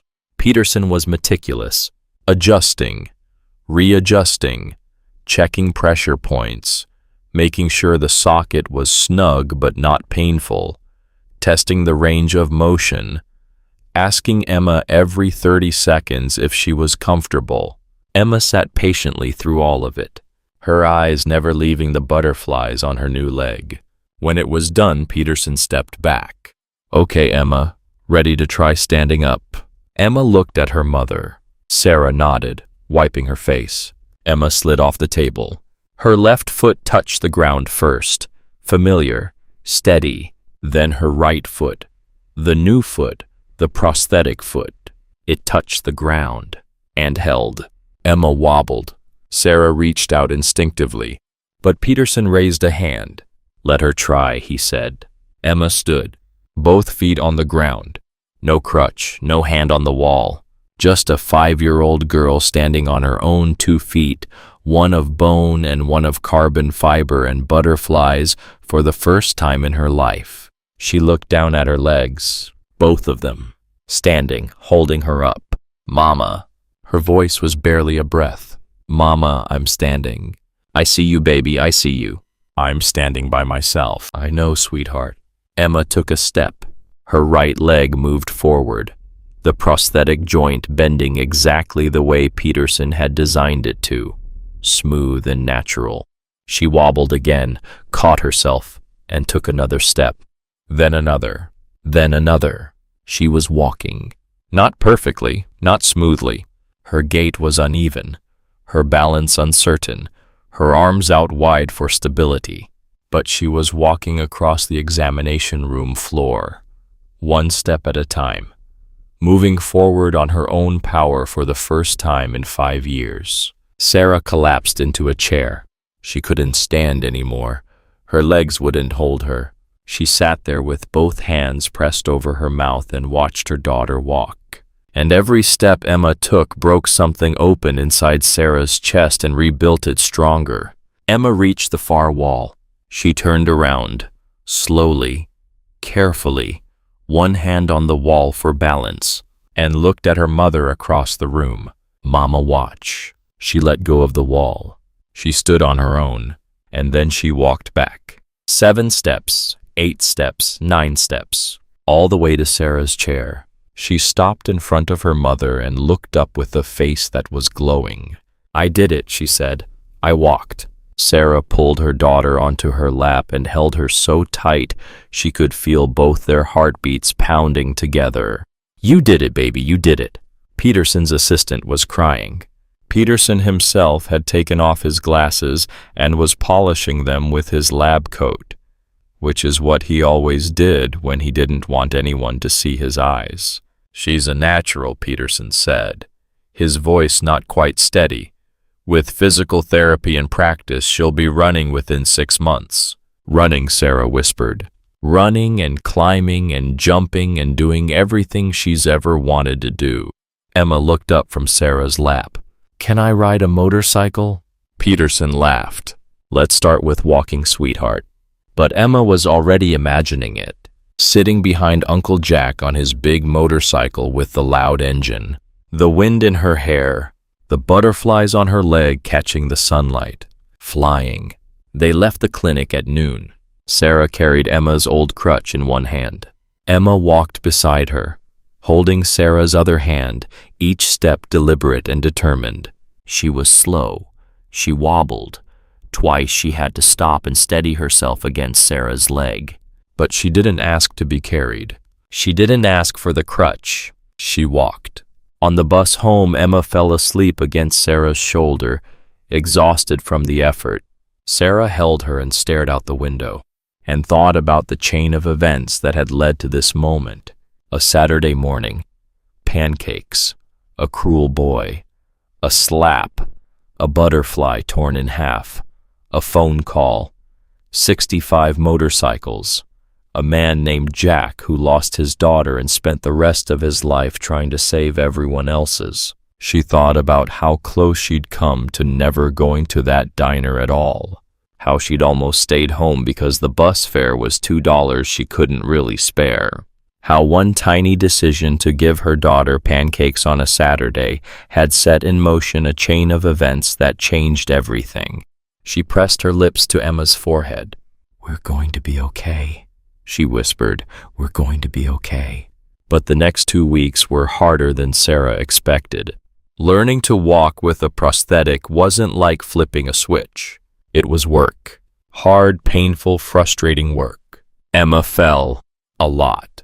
Sometimes she'd take 3 good steps, and then her balance would shift and she'd go down hard on her hands and knees. Other times the prosthetic would rub a pressure point wrong and Emma would cry because it hurt. And sometimes late at night when Sarah thought Emma was asleep, she'd hear her daughter crying in her room. Soft hiccuping sobs that broke Sarah's heart. On day 11, Emma threw the prosthetic across the room. "I can't do it, Mama," she screamed. "It's too hard. It hurts." Sarah picked up the prosthetic. The butterflies stared back at her, beautiful and mocking. "Baby, I know it's hard. You don't know," Emma sobbed. "You can walk fine. Your legs work right. Mine doesn't. It'll never work right." Sarah knelt in front of her daughter. "Emma Grace Mitchell, you listen to me. This leg works perfectly. It's your leg, and it's strong, just like you. I'm not strong. I keep falling. Strong people fall all the time, baby. That's not what makes them strong.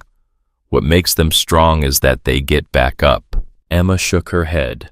"I don't want to get back up. I want to stay down." And Sarah didn't know what to say to that, because part of her understood. Part of her wanted to stay down too. She called Jack. He came the next morning, pulled up to their apartment building on his motorcycle at 8 in the morning. The engine rumbling so loud, Mrs. Hernandez next door came out to complain. But when she saw Big Jack Morrison standing on the sidewalk holding a bag from the bakery, she went back inside without a word. Jack knocked on Sarah's door. Emma answered. She was still in her pajamas, her prosthetic sitting in the corner of the living room like a piece of furniture she'd given up on. Uncle Jack. Emma threw herself at him. Jack caught her, lifted her up, held her like she weighed nothing. "Hey, Butterfly, what are you doing here?" "I brought donuts, the kind with sprinkles." "Is there any other kind?" Emma giggled. Jack carried her to the couch and set her down. He sat beside her, opened the bag, pulled out a donut with pink frosting and rainbow sprinkles. Emma took it with both hands. Sarah came out of the kitchen. "Thank you for coming," she said quietly. Jack nodded. Then he looked at the prosthetic in the corner. "You having trouble with your leg, Butterfly?" Emma's face fell. "I keep falling." "How many times you fall today?" 3. 3's not bad. It is bad. I'm supposed to be walking good by now. Jack took a bite of his own donut, chewed slowly. Then he said, "Can I tell you a story?" Emma nodded. "When my daughter Lily was 5 years old, I decided to teach her how to ride a bike." Emma's eyes went wide. "Did she fall?" "Oh, she fell all right. First time I let go, she went about 2 feet and then went straight into a rose bush." Emma gasped. "Did she cry?" "Like you wouldn't believe. got scratched up, got mad, told me she hated bikes and she was never riding one again. What did you do? Jack smiled. A sad smile. The kind that holds a memory so precious it hurts to touch it. I told her the same thing I'm going to tell you. Falling doesn't mean you're bad at something.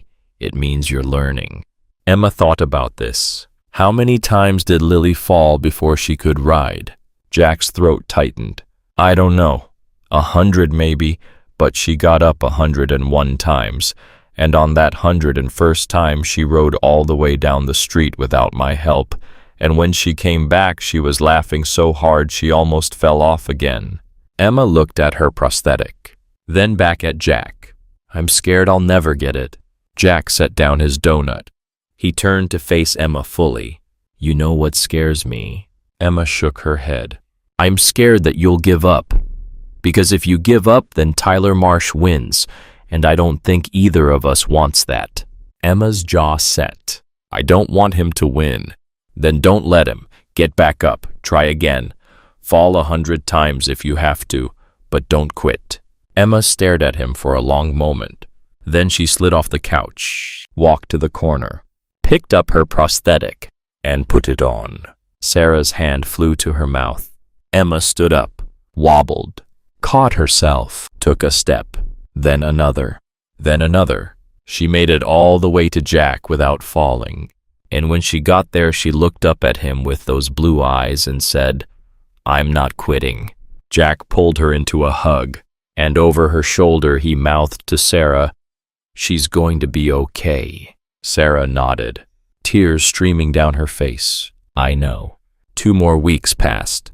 Emma practiced every day. She fell less, walked more, and slowly, painfully, wonderfully, she got stronger. On day 26, she walked from the front door of the apartment to the mailbox at the end of the block, without stopping, without falling. Sarah followed behind her the whole way, heart in her throat, hands ready to catch her. But Emma didn't need catching. She made it to the mailbox, touched it, turned around, and walked back. And when she got to Sarah, she was grinning. I did it, Mama. You did it, baby. Can I call Uncle Jack? Absolutely. Emma called Jack from Sarah's phone. He answered on the first ring. Hey, Butterfly. Uncle Jack. I walked to the mailbox. What, all by yourself? All by myself. Jack's voice got thick. I'm proud of you, sweetheart. Will you come see me walk? I'll do you one better. How about you come to the diner? We're having a family breakfast this Saturday. All your uncles are going to be there. Emma squealed so loud Sarah had to pull the phone away from her ear. Saturday morning arrived. Sarah dressed Emma in her blue dress, the one with the daisies. Emma put on her prosthetic without being asked, and they took the bus to Dawson's Diner. When they arrived, the parking lot was full. 65 motorcycles lined up in perfect rows, gleaming in the morning sun. Emma's eyes went huge. Mama, they're all here. They're all here for you, baby. Ruth had been cooking since 4 in the morning. Miguel had called in 2 extra cooks. They'd pushed every table in the diner together to make one long row, and the bikers sat shoulder to shoulder, filling the room with laughter and noise and the smell of leather. Sarah and Emma stood outside the door. You ready? Sarah asked. Emma nodded and pushed through the door. The bell jingled, and the diner went quiet. 65 men turned to look at her. Emma stood in the doorway, blue dress, blonde curls, butterfly leg, standing on her own 2 feet. For a moment, nobody moved. Then Logan stood up, then Diesel, then Bones, Tombstone, Wrench, Preacher, Hawk, and every other man in the room, one by one, until all 65 Hells Angels were on their feet. And they started clapping, not polite clapping. The thunderous from the chest shaking the walls kind of clapping that sounds like a standing ovation and a battle cry at the same time. They clapped and they cheered, and some of them whistled, and some of them wiped their eyes, and none of them tried to hide it. Emma's face broke into the biggest smile Sarah had ever seen. She let go of her mother's hand and walked walked down the length of the diner toward the table. Each step was met with louder cheering. By the time she reached Jack at the head of the table, the noise was deafening. Jack crouched down. His eyes were wet, but he was grinning. "Look at you," he said. "Look at you, butterfly." Emma threw her arms around his neck. Jack caught her and lifted her, and for just a moment, if you looked at his face, you could see it. The ghost of another little girl, blonde hair, blue eyes, who used to run to him just like this and throw her arms around his neck and say, "Daddy, I love you." "Uncle Jack," Emma said, pulling back to look at him. "I walked all by myself." "I saw that. You were incredible." "I only wobbled twice." "Twice is nothing. I wobble all the time, and I've been walking for 60 years. Emma giggled. Then she looked at the butterflies on her prosthetic leg and back at Jack. "Thank you for my butterflies." Jack's throat closed. He swallowed hard. "You're welcome, sweetheart." "Uncle Jack." "Yeah." Emma's voice got very small, very serious. "I'm not broken anymore." The room went silent. Every man heard it. Every man felt it. The words landed like a stone in still water, and the ripples went out in every direction, touching Logan, who thought of his daughter at home, touching Diesel, who remembered his mother saying the same words after his father left, touching Bones, who was 72 and still learning that scars don't define a man, touching Tombstone, who would call his daughter Sophia that night and tell her he loved her, touching Preacher, who closed his eyes and whispered, "Amen." Jack looked at Emma. He cupped her small face in his rough tattooed hands and said the words he wished he could have said to his own daughter one more time. "Sweetheart, you never were." The breakfast lasted 3 hours. Emma sat between Jack and Logan, eating pancakes and drawing butterflies on napkins for every biker who wanted one. By the end of the morning, 65 napkin butterflies were tucked into 65 leather vests, carried close to 65 hearts that would never forget this day. Ruth watched from behind the counter, a cup of coffee growing cold in her hand. She'd put up a sign that morning, hand-painted on a piece of wood she'd found in the storeroom. "In this diner, we protect each other." It hung above the register where everyone could see it. Tyler Marsh came in at 10, alone. He walked through the door hesitantly, not sure if he was welcome. The room went tense for a moment. Then Emma saw him. "Tyler?" She waved. Every biker in the room watched as Tyler walked to the table. He stopped in front of Emma and looked at her new leg, the butterflies, the silver engraving. He stared at it for a long time. "That's really cool," he said quietly. "Thanks," Emma said. "Want to see me walk?" Tyler nodded. Emma slid off her chair and walked 5 steps away and 5 steps back. Steady, strong. Tyler watched with something breaking and healing behind his eyes at the same time. "I've been volunteering at the Children's Rehab Center," Tyler said. "Not to anyone in particular, but to the room. 3 days a week. My dad comes with me now." He paused. He canceled his Thursday golf game. He's never canceled golf for anything. Jack looked at Tyler for a long time. Then he pulled out the chair beside him. "Sit down, son. Have some pancakes." Tyler sat. And for the first time since that terrible Saturday morning, he ate a meal in Dawson's Diner without shame. The months that followed changed everything. Sarah quit her second job. The GoFundMe that the Hells Angels set up raised over $200,000 in 3 weeks. Sarah used it for Emma's ongoing physical therapy, medical bills, and a reliable car so they'd never have to take the bus in the rain again. Emma's physical therapy went better than anyone expected. Within 4 months, she was walking without any assistance. Within 6 months, she was running. Not fast, not far, but running. The first time she ran across Ruth's diner to hug Jack, he picked her up, spun her around, and laughed in a way that Ruth said she hadn't heard since before Lily died. The school district launched an anti-bullying program. They called it Emma's Butterflies. Every classroom in the county had a butterfly poster on the wall with the words, "Different is not less." Tyler Marsh spoke at the launch assembly. He stood in front of 300 students and told them what he'd done to a 5-year-old girl in a diner. He didn't make excuses. He didn't minimize it. He told the truth. And then he said, "That little girl forgave me when I didn't deserve it. The least I can do is spend the rest of my life earning it." Gerald Marsh donated the building that housed Dawson's Diner to Ruth outright. No rent, no strings. He signed the deed on a Tuesday morning, shook Ruth's hand, and said, "I should have done this years ago." Then he went home and took Tyler fishing. It was the first time they'd spent a whole day together since Tyler was 9.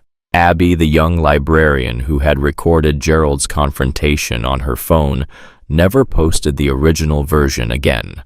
She deleted it the day Gerald signed the deed. When people asked her why, she said, "Because the story had a better ending than the video." Walter, the old man who had sat frozen during the assault, became the diner's unofficial greeter. He came in every morning at 7, sat in his usual booth, and when families with children walked in, he'd stand up, bad hip and all, and hold the door open for them. It wasn't much, but it was his way of saying, "I'll never sit still again." Miguel put a butterfly sticker on the kitchen door. Every cook who worked at Dawson's after him kept it there. It became tradition. 1 year to the day after that terrible Saturday morning, the Hells Angels held their annual charity ride. 200 motorcycles this time, the biggest in the chapter's history. Riders came from 3 states away, all of them having heard Emma's story. They gathered in the parking lot of Dawson's Diner at dawn. Engines rumbling, breath fogging in the cold November air. Emma stood at the front, 6 years old now, blue dress, blonde curls, butterfly leg, standing tall on her own 2 feet. In one hand she held a drawing, a butterfly with big yellow wings, no tape this time, whole and perfect. In the other hand she held Jack's. "Ready, butterfly?" Jack asked. Emma looked up at him. "Ready." Jack lifted her onto his motorcycle. A special child seat had been mounted behind him, secure and padded, with a small helmet that Logan had painted with butterflies. Emma put on the helmet and wrapped her arms around Jack's waist as far as they would go. "Hold tight," Jack said. "I always do." Jack kicked the engine to life. Behind him, 199 motorcycles followed. The sound was enormous, a rolling building roar that shook the windows of every building on Main Street. People came out of their houses and shops and stood on the sidewalks, holding butterfly signs and cheering. Sarah stood in front of the diner with Ruth, both of them crying, both of them smiling. Tyler stood nearby, clapping. Gerald stood beside his son, one hand on Tyler's shoulder. Walter was there, and Miguel, and Abby, and Preacher, and Bones, and every person whose life had been changed by what happened in this diner 1 year ago. The motorcycles rolled out, 200 strong, a river of chrome and leather and thunder, led by a 61-year-old man carrying a 6-year-old girl through the streets of a town that had finally learned what it meant to stand up for someone who couldn't stand up for themselves.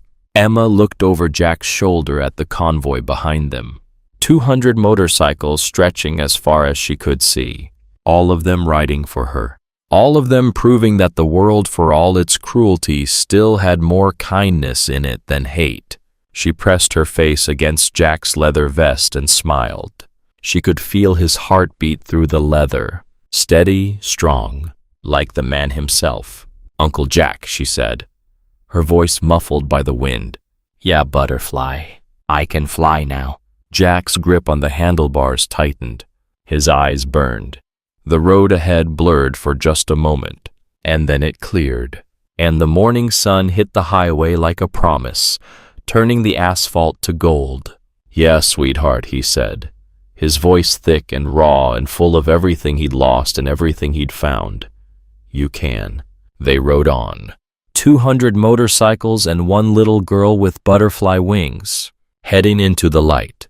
And somewhere in a place beyond words and pain and time, a 6-year-old girl with blonde hair and pigtails and a gap-toothed smile watched her father carry another little girl into the sun, and smiled, because broken things can fly, and sometimes the bravest angels wear leather, and sometimes the toughest person in the room is 5 years old with a butterfly on her leg, proving to the whole world that love is louder than hate, that kindness is stronger than cruelty, and that 200 motorcycles roaring through the rain can change everything. The convoy moved through the town like a procession of hope. Every street corner held people who had heard the story. Some held signs with butterflies painted on them. Others simply stood and watched, hands over their hearts, as the bikes passed. Emma waved at them, her small hand rising above Jack's shoulder, and they waved back. Children jumped up and down. Adults wiped their eyes. One elderly woman standing outside a grocery store bowed her head as if in prayer as the motorcycles rumbled past. The route took them through the heart of Nashville, past the hospital where Sarah had worked those endless night shifts, past the elementary school where Emma would start kindergarten in the fall, past Greenwood Cemetery where Jack slowed just slightly as they passed the iron gates. Lily's grave was a quarter-mile inside those gates. Jack didn't turn his head, but Emma felt something shift in how he sat, a subtle tightening of his shoulders, a deeper breath. She squeezed him tighter. "I got you, Uncle Jack," she whispered. And Jack Morrison, who had spent 15 years trying to hold himself together, who had built walls so high around his grief that even his closest brothers couldn't always reach him, felt something break open in his chest. Not pain this time. Release. The convoy continued. Through downtown, past the courthouse where Gerald Marsh had once wielded his influence like a weapon, past the offices of Hutchins, Bradshaw and Associates, where lawyers who had drafted that lawsuit now watched from their windows as 200 motorcycles declared in the loudest possible terms that some things cannot be bought or intimidated into silence. They rode to Shelby Park, a sprawling green space on the east side of the city. The Hells Angels had permits for the day. A stage had been set up, tables with food, a bouncy castle for kids, face painting, balloon artists. It was the annual charity ride celebration, but this year was different. This year they had Emma. Jack pulled his bike to the front of the line and killed the engine. The silence that followed the roar was almost startling. 200 motorcycles going quiet in sequence like a wave rolling backward. He helped Emma off the bike. She stood on wobbly legs. 6 hours was a long time for a 6-year-old, even one as tough as her. But when her feet hit the ground, she looked around at the sea of leather and chrome and faces, and her smile returned. "All of them," she said. "All of them came for me." "Every single one," Jack confirmed. And then the bikers started getting off their bikes, one by one, row by row, until 200 men and women stood in that parking lot, and without anyone calling for it, without any signal being given, they started applauding again. For the second time in a year, Emma received a standing ovation from the toughest group of people most civilians would ever meet. Ruth appeared from somewhere in the crowd.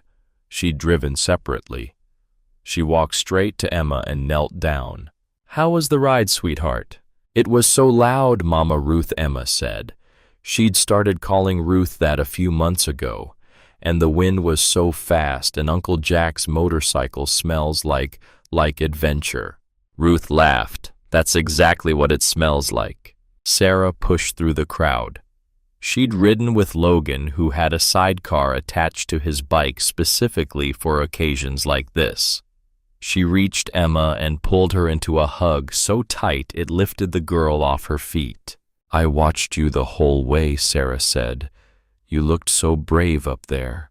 "I was a little scared at first," Emma admitted, "but Uncle Jack told me that brave people get scared too. They just don't let it stop them." Sarah looked over Emma's head at Jack, mouthed the words, "Thank you." Jack nodded once.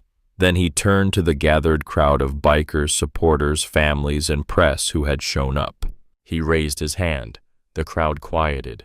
15 years ago, Jack began. His voice carried across the park without a microphone, rough and deep and commanding. "I lost my daughter Lily to a drunk driver. She was 6 years old. For a long time after that, I didn't know how to keep living. I rode because it was the only thing that made sense. The road didn't ask questions. The engine didn't judge. And my brothers," he gestured to the bikers around him, "they held me up when I couldn't stand." He paused. "About a year ago, my sister called me. She told me a little girl had been hurt, and something inside me, something I thought had died with Lily, woke back up. It said, 'Go, protect her, stand between her and the world that wants to break her.'" He looked down at Emma, who was standing beside him now holding his hand. "This little girl, Emma Grace Mitchell, taught me something I'd forgotten. She taught me that being broken doesn't mean being defeated. She taught me that forgiveness is stronger than revenge. And she taught me that sometimes the strongest people are the smallest ones." The crowd was silent, listening. Today we ride for every kid who's been told they're not enough. Every kid who's been bullied, abused, neglected, or forgotten. Every kid who wakes up scared and goes to bed alone. We ride because we remember what it's like to hurt. And we've decided that our pain won't go to waste. We're going to use it to protect the ones who can't protect themselves. The applause that followed was different from before, deeper, more reverent. Tyler Marsh was standing at the back of the crowd. He'd come with his father. Gerald had initially hesitated, unsure if they'd be welcome, but Ruth had personally called and invited them. Tyler watched Emma standing next to Jack, watched the way she smiled at the crowd, watched the butterflies on her prosthetic leg catch the afternoon light. He thought about the boy he'd been a year ago, angry, empty, cruel, and he thought about the boy he was now, still broken in some ways, still healing, but trying, every single day trying to be better. His father stood beside him. Gerald's hair had more gray in it than a year ago. The stress of nearly losing everything had aged him, but his eyes were clearer, more present. "She saved us," Tyler said quietly. Gerald put his hand on his son's shoulder. "I know." The celebration continued for hours. Emma actually ran between the tables, played with other children, got her face painted with a butterfly on her cheek, ate cotton candy until her tongue turned blue. Logan watched her race past him and shook his head in wonder. 6 months ago she could barely walk, he said to Diesel. Diesel nodded. That's what happens when you give a kid something to fight for. At one point, Emma found herself surrounded by a group of younger children. They stared at her prosthetic leg with open curiosity. "Why is your leg painted?" one little boy asked. Emma looked down at the butterflies. "Because butterflies can fly," she said simply, "and so can I." "Does it hurt?" a little girl asked. Emma considered this. "Sometimes," she admitted. "When I fall down. But my Uncle Jack says strong people fall down all the time. They just get back up, so I get back up." Emma nodded. One by one, the children reached out and gently touched the painted butterflies. their faces filled with wonder. "It's beautiful," one girl whispered. "Thank you," Emma said. "My Uncle Jack had it made special, because he loves me." As the sun began to set, Jack found Emma sitting on a bench watching the other children play. She looked tired, happy but tired. He sat down beside her. "You ready to head home, Butterfly?" Emma nodded. Then she looked up at him. "Uncle Jack, can I ask you something?" "Anything. Do you think your daughter Lily would have liked me?" Jack's breath caught. He looked at this little girl beside him. Blonde curls messy from the day, blue dress stained with grass and cotton candy, butterfly leg glinting in the fading light. And he saw, as he always did, the ghost of his own daughter. But this time the pain that usually accompanied that vision was different, softer, like a wound that had finally started to heal. "Sweetheart," he said, his voice rough, "Lily would have loved you. You two would have been best friends." Emma smiled. "I wish I could have met her." Jack pulled her close. "Me too, Butterfly. Me too." They sat in silence for a moment. Then Emma said, "Uncle Jack, when I grow up, I want to help kids like me. Kids who are scared and hurt and think they're broken." Jack's throat tightened. "You already are helping them, sweetheart, just by being you." "No," Emma said seriously. "I mean really help them, like you do. I want to ride a motorcycle and have a loud engine and show up when kids need me." Jack laughed. A real laugh. The kind that came from somewhere deep and genuine. "Well," he said, "you've got about 12 years before you can get your motorcycle license. But I'll tell you what. When that day comes, I'll teach you to ride myself. Promise." "Promise." Emma held out her pinky finger. Jack wrapped his much larger pinky around hers. They shook on it. The ride back to town was quieter. The 200 bikers dispersed in groups heading to their respective homes across 3 states. But the core Davidson County chapter, the original 65 who had shown up at Dawson's Diner a year ago, rode together. They escorted Jack and Emma back to Sarah's apartment building. When they arrived, the street was lined with motorcycles. Neighbors came out onto their porches.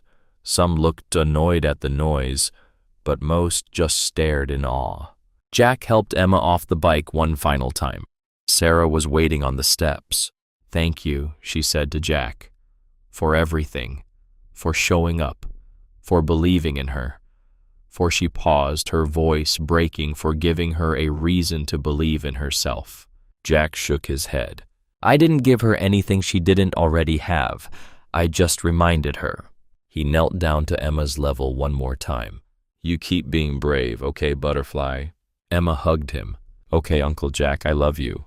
Jack closed his eyes, held her tight. "I love you too, sweetheart." When he finally let go and stood up, every single one of his brothers was watching. Many of them had tears in their eyes. None of them were ashamed. Diesel stepped forward and put his hand on Jack's shoulder. "You good, brother?" Jack nodded. "Yeah, I'm good." They mounted their bikes. 65 engines roared to life one final time. And as they pulled away from the curb, Emma stood on the sidewalk and waved until the last motorcycle disappeared around the corner. Then Sarah scooped her up and carried her inside. "Bedtime," she said. Emma didn't protest. She was exhausted. Sarah helped her change into her pajamas and brush her teeth. When it came time to remove the prosthetic for the night, Emma ran her fingers over the painted butterflies one more time. "They're magic," she said sleepily. Sarah kissed her forehead. "You're the magic baby." She tucked Emma into bed. The little girl's eyes were already closing. "Mama," Emma murmured. "Yeah, baby. I had the best day." Sarah's eyes filled with tears. "Me too, sweetheart, me too." Within minutes, Emma was asleep. Sarah stood in the doorway and watched her daughter breathe. This child who had been through so much, who had been hurt and humiliated and told she was broken. who had every reason to hate the world. And yet she had chosen kindness. She had chosen forgiveness. She had chosen to fly. Sarah walked to the living room and sat down on the couch. She pulled out her phone and looked at the photos from the day. 200 motorcycles. Emma's face lit up with joy. Jack's smile as he held her. She thought about where they'd been a year ago, sitting in that diner. Emma crying with a handprint on her face. Sarah feeling utterly alone and helpless. And she thought about where they were now. Emma could walk, run, play. They had a car, savings, a future that looked brighter than it had in 5 years. But more than that, they had community. They had people who cared, who showed up, who proved that the world, despite everything, still had good in it. Sarah's phone buzzed. A text from Ruth. "That girl of yours is something special." Sarah smiled and typed back. "She learned it from the best." Ruth's response came quickly. "No, she was born with it. We just helped her remember." Sarah set the phone down, leaned her head back against the couch, and for the first time in as long as she could remember, she felt something unfamiliar. Peace. Across town, Jack Morrison sat in his garage. The photograph of Lily was still on his workbench. It always would be. But when he looked at it now, the grief that usually overwhelmed him was tempered by something else. Gratitude. Gratitude that he'd had 6 years with her. Gratitude that her death had led him to a purpose. Gratitude that in trying to save other children, he'd found a way to keep Lily alive. He picked up the photograph and spoke to it as he often did. "I met a little girl who reminds me of you," he said softly. "Her name is Emma. She's brave and kind and stubborn, just like you were. I think you would have been friends." He paused. "I know I can't bring you back, Lily. I know I can't change what happened, but I can make sure that your life meant something, that your name is remembered, that children like Emma, kids who are hurting and scared, have someone to protect them." He set the photograph back down gently. "I hope I'm making you proud, baby girl." In the silence of the garage, with only the sound of his own breathing, Jack Morrison felt something he hadn't felt in 15 years. He felt like maybe, just maybe, he was going to be okay. The next morning, Emma woke up early. She put on her prosthetic by herself, something she'd been doing for months now, but still filled Sarah with pride every time.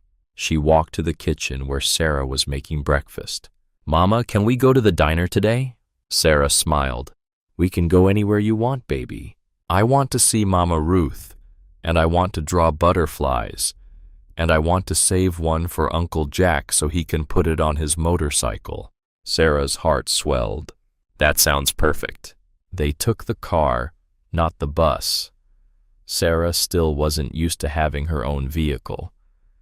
Every time she turned the key and the engine started, she felt a surge of gratitude for the community that had made it possible. When they walked into Dawson's diner, the bell above the door jingled. Ruth looked up from behind the counter. Her face lit up. "Well, if it isn't my favorite customer." Emma ran to her, moving easily on her prosthetic now. Ruth came around the counter and caught her in a hug. "I heard you had quite the day yesterday," Ruth said. "It was the best day ever, Mama Ruth. 200 motorcycles, and I wasn't even scared." Ruth looked at Sarah over Emma's head. There was a question in her eyes. Sarah nodded, smiling. They were okay, more than okay. Miguel came out of the kitchen carrying a plate of pancakes shaped like butterflies. "Special order for our special girl," he said, setting it down at Emma's favorite booth. Emma gasped. "You made them into butterflies." Miguel grinned. "I've been practicing." As Emma ate, she chattered happily about the ride, about the wind and the noise, and the way Uncle Jack's motorcycle sounded like thunder, about the children who had touched her prosthetic and said it was beautiful, about her pinky promise with Jack. Ruth and Sarah listened, exchanging glances that said everything words couldn't. This child was going to be okay. More than okay. She was going to change the world. Halfway through breakfast, the door opened again. Tyler and Gerald Marsh walked in. The diner went quiet for a moment. Old habits die hard. For months, the sight of Gerald Marsh had meant trouble, but Ruth walked over with a smile. "Morning, gentlemen. What can I get you?" Gerald looked surprised, grateful. "Coffee, please, and whatever Tyler wants." Tyler looked at Emma's table. Emma saw him and waved. "Come sit with me," she called out. Tyler looked at his father, who nodded. The teenager walked over to Emma's booth and slid in across from her. "Hi, Emma." "Hi, Tyler. Look, Miguel made me butterfly pancakes." Tyler smiled. A real smile, the kind that reached his eyes. "Those are pretty cool. Do you want one?" Emma pushed the plate toward him. Tyler's eyes got wet. "Sure, thanks." They sat together. A 17-year-old boy who had once been a bully and a 6-year-old girl who had taught him about grace. Sharing butterfly pancakes in a diner that had witnessed both the worst and best of humanity. Gerald stood at the counter with Ruth. "How's he doing?" Ruth asked quietly, pouring coffee. "Better," Gerald said. "Therapy is helping. The volunteer work is helping." But mostly, he paused. Mostly it's knowing that he did something terrible and that little girl still sees good in him. It makes him want to be the person she thinks he is. Ruth nodded. "That's Emma's gift. She makes people want to be better." Gerald looked over at his son and Emma. "How do I repay that? How do I repay what she did for Tyler?" "For me," Ruth smiled. "You already are, by being a father, by showing up, by doing the work." She paused. "And by making sure that what happened in this diner never happens to another child. That's how you repay it." Gerald nodded slowly. "The Emma's Butterflies program at the schools, that's just the start. I'm working with the county to expand it. Training for teachers, resources for families, safe reporting systems for kids." He looked at Ruth. "I can't undo what Tyler did, but I can make sure the system changes so that the next kid who gets bullied has somewhere to turn." Ruth put her hand over his. "That's exactly right." As the morning wore on, more people filtered into the diner. Regulars who had been coming for years. New faces who had heard the story and wanted to support the place where it all began. Walter came in at his usual time, walked straight to Emma's table. "Good morning, young lady." "Good morning, Mr. Walter." He looked at Tyler. "Morning, son." Tyler straightened. "Morning, sir." There was weight in that exchange. Respect earned through change.